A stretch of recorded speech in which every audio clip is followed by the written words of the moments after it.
तर जे मच्छी खाणारे असतील ना त्यांना माहीत असेल की पावसामध्ये मच्छी जास्त भेटत नाही, स्पेशली ऑगस्टपर्यंत. पण आज मच्छी खायचं मन होतं तर मम्मीने शोधून आणलीच. चांगली फ्रेश कोलंबी होती. आम्ही कोलंबी बोलतो, कोलंबी बोलू शकते. आणि बोंबील आणले आणि हे जवला आणला. जे एकदम टायनी प्रॉन्स असतात ना, बेबी प्रॉन्स, ते जवला म्हणतात. आज तर मस्त एकदम सी फूड फीस्ट होणार आहे. सरप्राइझिंगली ना बोंबील खूपच फ्रेश आहे. ते बघा असे एकदम मस्त थोडेसे ट्रान्सलुसंट दिसतात ना, ते म्हणजे फ्रेशच आहेत. नाहीतर जुने झाले तर असं ग्रेइश ब्लॅकिश होतात. चांगले आहेत छोटेवाले, मला तर छोटेवाले आवडतात आणि मीडियम पर्यंत आवडतात. ते एकदम मोठे मला खायला होत नाही. बोंबीलचा ना चांगला आहे, त्याच्यामध्ये जास्त साफ करण्यासाठी काय नसतं, फक्त ते डोकं उडवायचं असतं आणि हे असं बाजूची कापायचं असतं आणि टेल कट करायची असते, दॅट्स इट. तर मम्मी वाटते ते डोकं उडवून आले बोंबलाचं त्या मच्छीवालीकडूनच. असं मम्मी जे रिमेनिंग साफ करायचं होतं ते करत होती. आणि ह्याचा जो कचरा असतो ना त्याचा खूपच वास येतो. तर ते त्याच टायमाला फेकलं गेलेलं चांगलं असते, नंतर त्याच्या 1-2 तासानंतर घरामध्ये पूर्ण वास गमगमतो. तर हे मम्मी बोंबील आता साफ करत आहे. अगर मोठे असतात ना थोडे, तर मधून स्लिट करून म्हणजे 1चे 2 असे पार्ट करून ना मग फ्राय केले जातात. ते पण चांगले क्रिस्पी बनतात. प्रॉन्स मी विचारत होती मम्मीला मी साफ करू का, पण तिने मना केला मला, कारण माझे पाय खूप सुजतात आणि माझी कमर पण दुखत होती. तर हे बोंबीलचं डिपार्टमेंट आता माझं आहे. मी ह्याला चांगलं मसाला लावून मॅरिनेट करायला ठेवणार. हे सगळं झालं की एकदम लास्टला बोंबील फ्राय करून काढूया. तर जिंजर गार्लिक पेस्ट घालते ताकी वास नाही येणार बोंबला. आणि हळदी हे मेन असते, ह्याच्याशी वास जातो. आणि मीठ टेस्टच्या अनुसार घातला आणि मसाला मसाला जास्त घातला कारण थोडे स्पायसी चांगलं लागतात. या मसाल्यामध्ये कसलंच ॲडिशनल घालायची गरज नसते. ह्याच्यामध्ये जिरा पावडर, धना पावडर सगळं असतं. असं चांगलं ना एकदम मिक्स करून घ्यायचं. ह्याच्यामध्ये मी कधी कधी कोकमचा रस्सा पण घालते, बट आता सध्या मी नाही घातला आहे कारण ऑलरेडी ग्रेव्ही वगैरे सर्व आहेच खायला याची संगती. तर असं मॅरिनेट करून मी ठेवून देईल ह्याला बाजूला. आता प्रॉन्सची ग्रेव्ही बनवणार आहे, तर प्रॉन्सची ग्रेव्हीची तयारी करूया. हे कोकोनट घेतलेला आहे मी, हाफ आहे. त्याला काढून चांगलं त्याला पातळ कट करूया, नाहीतर मिक्सरच्या पॉटमध्ये ना ते पतलं असं ग्राइंड नाही होणार. आपल्याला एकदम जे मिक्सचर पाहिजे की जो कोकोनटचा मसाला पाहिजे ना तो एकदम पतला असला पाहिजे, नाहीतर ग्रेव्ही चांगली नाही बनत. असं हे 2 वाटी घेतले होते, 2 अर्धी अर्धी वाटी घेतले होते मी. जितकी लोकं असेल त्या हिशोबाने कोकोनट घ्यावं लागतं. पहिला त्याच्यातून साफ केला मी आणि मग वॉश केलं एक पाण्यातून, कारण आपला हात पण लागते आणि कोकोनटचे थोडंसं खडबूड खडबूड ते शेल्स लागलेले असतात, तर थोडं वॉश करून घेतला मी आणि असा बारीक केला आहे मिक्सरच्या जारमध्ये.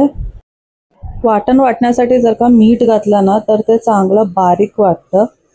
आणि मसाला पण आताच घालते मी ताकी चांगला मिक्स झाला पाहिजे. असं पण मसाला घालायचाच आहे ऑइलमध्ये नंतर, तर ह्याच्यामध्येच घालून टाकला. आणि चांगली क्वांटिटीमध्ये पाणी घालायचं म्हणजे ते ड्राय नाही होणार आणि फिरताना एकदम चांगलं स्मूथ पेस्ट बनून येईल. जसं काय बघा मी असं पेस्ट केलं आहे. पाणी ह्याच्यानंतर पण मी घालत गेली जसं रिक्वायरमेंट होतं तसं. आणि आमच्या पद्धतमध्ये जेव्हा ही करी बनते ना तेव्हा ह्याच्यामध्ये व्हेजिटेबल्स पण घालतात. आता शिंगा जास्त भेटल्या नाही मम्मीला, तर हे एकच शिंग भेटली, त्याचे 4 पीस केले होते. आणि ती दुधी आहे, ती दुधी कट करून घातली आहे. चांगली गावठी दुधी आहे आणि एकदम कवली होती. तर ह्याच्याशी पण जास्त आम्ही घालतो दुधी, कारण त्याला टेस्टच एक डिफरंट येते आणि एकदम टेस्टी लागते. जी प्रॉन्स ग्रेव्हीमध्ये आम्ही घालून जे बनवतो ते, ह्याच्यामध्ये वांगे पण घालतात आणि ह्याच्यामध्ये भेंडी पण घालतात. तर ते नाही घातलं आहे आज आम्ही. प्रेग्नन्सीमध्ये वांगी नाही खात, त्यासाठी ह्याच्यामध्ये आज वांगे नाही घातले आहेत, नाहीतर खूपच टेस्टी लागतात. अशा स्टाईलची कट करून वॉश करून चांगली आणि मग आपण ह्यांना पण साईडला ठेवूया. असे ना 2 स्लिट करायचे. कवली असली तर इतकी मोठी ठेवू शकतो आपण, आणि थोडीशी मोठी असली ना तर त्याला मग थोडी बारीक करायला लागते ताकी ती चांगली लवकर शिजेल. आता ग्रेव्हीमध्ये बघारा द्यायसाठी 2 मीडियम कांदे घेतले आहेत. त्यांना नॉर्मल जसे आपण लांबे कट करतो ना तसेच कट करायचे आहेत. हे बघा असे.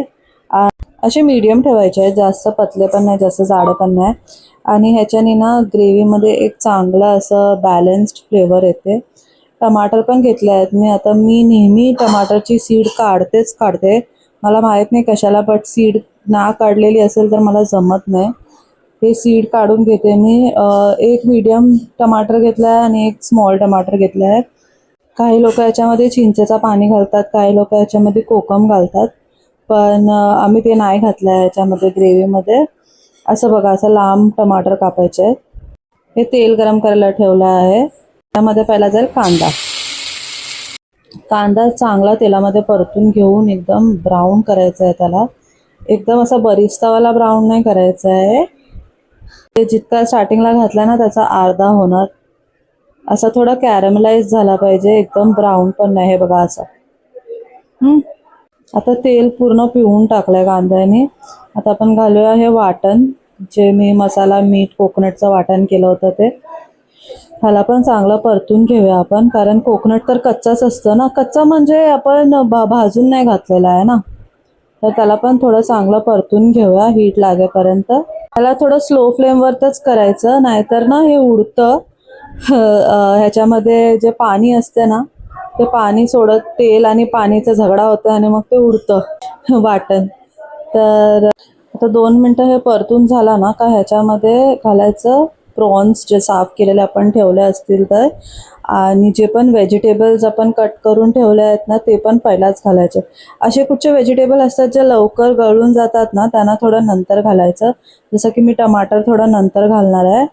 आता जी शिंग आहे आणि जे दुधी आहे ना ते पण प्रॉन्सच्याच इतका टाईम घेणार आहे गळून जायला, तर आपण ते सेम टायमाला घालूया. आणि ह्याला पण चांगलं असं एकदम मिक्स करून घ्यायचं मसाल्याबरोबर. मसाला, प्रॉन्स, व्हेजिटेबल्स असं सगळं मिक्स झालं पाहिजे. आणि मिक्सरच्या जारमध्ये जो मसाला राहिला होता ना त्याच्यामध्ये मी पाणी घालून असं ह्याच्यामध्ये ॲडजस्ट करायचं असतं पाणी. एकदमच भरपूर पण नाही घालायचं आणि एकदमच कमी पण नाही घालायचं. असं जोपर्यंत, हे बघा असं इतकं थिक नाही दिसत तोपर्यंत घालून थोडं त्याला परतून घ्यायचं. स्लोली करून ह्याच्यामध्ये पाणी घालायचं, एकदमच नाही, कारण प्रॉन्स पण आपलं पाणी सोडणार आणि व्हेजिटेबल्स पण आहेत ना जसं का दुधी, ते पण थोडंसं वॉटरी असते तर तो पण पाणी सोडणार. तर असं स्लोली मिक्स करून घ्यायचं. आणि आम्ही अजून थोडा पाणी घातला मी ह्याच्यामध्ये. एकतर हे स्टीलची कढाई आहे आणि वरून कोकोनट ड्राय असतं ना, तर हे लवकर एकदम चिपकून जाईल खाली, म्हणजे जळून जाणार मसाला जो आहे तो टोपामध्ये. त्यासाठी थोडं वॉटरी करून टाकायचं ह्याला आणि ढाकण देऊन ठेवायचं मिक्स करून. आता एक मोठा उकाला आला ना तेव्हा आपण ह्याला ओपन करून चेक करूया. तर आता चवलाबानाची तयारी करूया. आणि ते घेतलं एक कोकम, हिरवी मिरची, आलं लसण, आपली कोथिंबीर आणि कढीपत्ता घेतलेला आहे. आता गॅसवर छोटी कढाई आहे, त्याच्यामध्ये पहिला चवला घालून ठेवलेला आहे. हे सगळं जे मी तुम्हाला आता प्लेटमध्ये दाखवलं ना ते एकदाच घालून द्यायचे ही सामग्री सगळे. आणि हे कोकम खारवाले नाही आहेत. अगर खारवाला कोकम असला ना तर मीठ थोडं कमीच घालायचं, नंतर आपण त्याला ॲडजस्ट करू शकते. हे जे मी बोंबलासाठी घातलेला होता ना मसाला, हा तोच आहे. तर ह्याला पण कमी जास्ती करू शकतो आपण, तिखट आपल्याला किती पाहिजे त्या हिशोबाने. हे माझ्या मम्मीच्या स्टाईलचा जवला आहे. ह्याला ती सुक्का बनवणार आहे, ग्रेव्ही टाईप नाही बनवणार. बट फ्रेश जवला आहे, सुकटवाला जवला नाही आहे हा. ह्याच्यावरती वरून कोथिंबीर घातली, थोडीशी हळद आणि एक एक पण नाही, हाफ चम्मच तेल बोलू शकते, कारण फ्लॅट चम्मच आहे. आणि आता ह्याला पूर्ण मम्मी मिक्स करणार असं. आणि मग ह्याला पण झाकण देऊन सोडून देऊया. जास्त पण नाही एकदमच मिक्स करायचंय, ते होऊनच जाईल, त्याचं पाणी सुटणार. पण सेफर साईडसाठी पाणी घालायचंच, कारण हे ना करपून जाते, जळून जाते. हे स्टीलच्या कढाई आहेत ना. हा बघा असं. आता तर ह्याच्यामध्ये पाणी दिसतंय. असं असं पाणेरी पण कोण बनवतात, म्हणजे ज्यांना असं वॉटरी पाहिजेत असेल ना, थोडं ग्रेव्ही टाईप, तर बनवतात भाकरी बरोबर खायला. बट मम्मी ह्याचं थोडं सुक्कं करणार आहे, त्यासाठी अजून पाणी आटून घेऊया, म्हणजे सुक्कं होऊन जाईल ते. A few moments later. आता एकदा ग्रेव्ही चेक करून घेऊया. त्याच्यामध्ये टमाटर घालायचे राहिले ते आता ह्या पॉईंटवरती आपण घालूया टमाटर. बारीक कापल्यात तर लवकर शिजतील. हे बघा, एकदा फायनल मम्मीने ह्याला उकाला द्यायसाठी ठेवलं आहे, म्हणजे पूर्ण पाणी आटून गेला पाहिजे, तर चांगलं सुक्कं बनेल हे. हे बघा मस्त तयार झालं, एकदम सुक्का बनलाय, भाकरी बरोबर खायला एकदम तयार आहे. त्याच्यावरून वरून कोथिंबीर घालायची. तर एक फायनल टाईप आपण ग्रेव्हीला चेक करूया. तर हे ह्याच्यामध्ये जे शिंग आणि जे दुधी घातलंय हे शिजलेलं असलं पाहिजे. आता हे कसं समजेल ते ह्याला चम्मचमध्ये काढून दुसऱ्या चम्मचशी दाबून पण चेक करू शकता. पण मी काय करणार ना, मी असं साईडला नेऊन दुधी असं ह्याच्यातून हे बघा कट करून बघितलं, हे झाली आहे, शिजलेली आहे दुधी. आणि ही शिंग पण अशी दाबून बघितली, ही दाबली म्हणजे ही पण शिजली आहे. आता बोंबील फ्राय करायला घेऊया. तर ह्याच्यामध्ये मसाला घातला मी थोडा. हा मसाला असा मिक्स करून घेतला रवामध्ये. ह्याच्यामध्ये पीठ पण घालतात, तर कोण कोण असते ते तांदळाचं पीठ घालतं, कोण गव्हाचं पीठ घालतं. मी गव्हाचं पीठ तेलामध्ये घालते हे बोंबील ते पॅनमध्ये सोडायच्या पहिला, बट आज नाही घातलं मी, कारण ऑलरेडी खूप छोटे बोंबील आहेत, तर ते जास्त होऊन जाईल, जे क्रिस्पी पार्ट असते ते जास्त होऊन जाईल, मग बोंबीलची चव नाही समजणार आणि तसं मला पसंत नाही. आता छोटे बोंबील आहेत ना, तर जास्त तामझाम नाही करायचा, असे पण खायला फ्लेश थोडंच भेटतं त्याच्यामध्ये. आता मी हे एक संगती ह्याच्यावर पहिला ठेवून देते, कारण एकदा मी रवामध्ये हात घातला ना, मग दुसरे बोंबील मला टच करायला भेटत नाही लवकर, मग ते रवा रवा होऊन जाते, एकदम रवा पण खराब होऊन जातं. तर असं मी एकदाच ह्याच्यामध्ये घालते आणि जास्त पण एकदम कोट नाही करायचा रव्याशी. कोणाला आवडतं तसं तर करू शकतं, पण मला तसं आवडत नाही, कारण ते मला बोंबीलची चव पण तशी इंटॅक्ट राहिली पाहिजे, नाहीतर एकदम रवा रवाच लागते खायला. आणि मोठे बोंबील असले ना का मग तसं करू शकते, मग प्रॉब्लेम नाही आहे. आता ह्याच्यातून मी थोडे ठेवून देईल इव्हनिंगमध्ये, म्हणजे डिनरसाठी फ्राय करायला. हे पहिलाच फ्राय करून ठेवले ना डिनरसाठी, तर मग ते उतरतात म्हणजे रवा एकदम सॉफ्ट होऊन जातं, पूर्ण तेल अब्झॉर्ब करतो आणि मग ते चांगले नाही लागत खायला. तर असे तुम्ही पण असेच करता का? तुम्ही ह्याच्यामध्ये पीठ घालता, कुठचं पीठ घालता आणि फक्त पिठामध्ये करता की रवा पण लावता, हे मला तुम्ही नक्की कमेंटमध्ये सांगा, कारण मी पीठवाले पण खाल्लेले आहेत, बट मला पर्सनली ते आवडत नाही, मला असेवाले आवडतात. आता एक साईडला मी तेल ऑलरेडी गरम करायला ठेवलं आहे, म्हणजे ह्याला कसं गरम तेलमध्ये घालून आणि मग गॅस स्लो करायचा, त्याच्याने काय होतं ना, ते आतमध्ये शिजायला त्यांना टाईम भेटतं आणि वर चांगले क्रिस्पी झाले ना की आपल्याला ते टर्न करताना आपण, म्हणजे जे पलटी मारतो ना आपण एक साईडला शिजले का, ते पण इझी पडतात आणि त्यांचं पूर्ण बॅटर निघून नाही जाते बघा असं.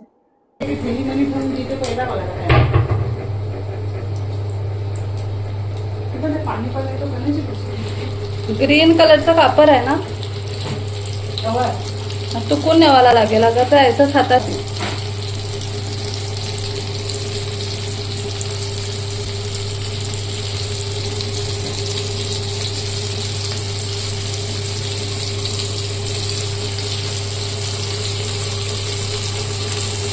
आता बोंबीलला पलटी करणं म्हणजे पण एक आर्ट असते, कारण बोंबील एकदम सॉफ्ट असतात, तर ते तुटतात. तर आपल्याला नक्की करायचं आहे की ज्याची पहिली बाजू जी आहे ना, जी आपण फर्स्ट टाकली अशी तेलावर, ती चांगली क्रिस्पी झाली पाहिजे, तेव्हाच त्याला जाऊनशी पलटी मारायचे.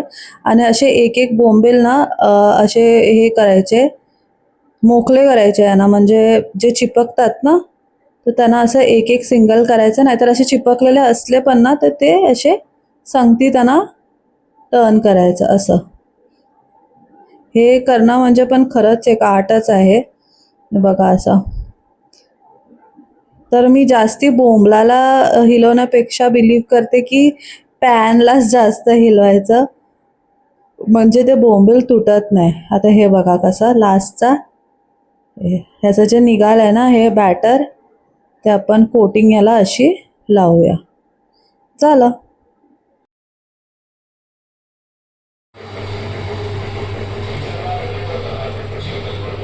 या बोंबील फ्राय झालेले आहेत. आता जेवण वाढून घेऊया, थोडासा भात आणि मग ह्याच्यावरती मस्तपैकी जी करी झालेली आहे ती.